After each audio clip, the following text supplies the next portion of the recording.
Progression activity చేయ విధానం. Progression activity select చేసి ప్రోగ్రెషన్ మాడ్యూల్ గో అని నొక్కిన తర్వాత మన క్లాసెస్ మనం సెలెక్ట్ చేసుకుంటాం. సెవెంత్ ఏ సెక్షన్ సెలెక్ట్ చేసుకోవడం జరిగింది. అప్పుడు వచ్చిన స్టూడెంట్స్ని వాళ్ళకి నేమ్ చూసి వాళ్ళు ప్రమోటెడా కాదా సెలెక్ట్ చేసుకుంటాము.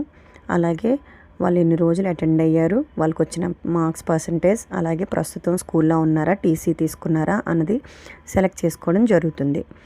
ఆ తర్వాత వాళ్ళు నెక్స్ట్ క్లాస్ ఏ సెక్షన్కి వెళ్ళారో ఆ సెక్షన్ కూడా మనం సెలెక్ట్ చేసుకోవాలి.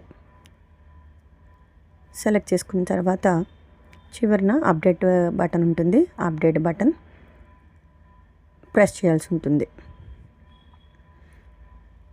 ఆ తర్వాత డన్ అని చెప్పేసి గ్రీన్ ఆప్షన్ వస్తుంది. ఈ విధంగా మనం అందరి స్టూడెంట్స్కి చేయాల్సి ఉంటుంది. అందరి స్టూడెంట్కి చేసిన తర్వాత కింద ఫైనల్ సబ్మిషన్ ఉంటుంది. ఆ ఫైనల్ సబ్మిషన్ అయిన తర్వాత మీ ప్రోగ్రెషన్ యాక్టివిటీ కంప్లీట్ అయినట్టు, మీ తరగతి యొక్క ప్రోగ్రెషన్ యాక్టివిటీ కంప్లీట్ అయినట్టుగా మనకు తెలుస్తుంది. Thank you.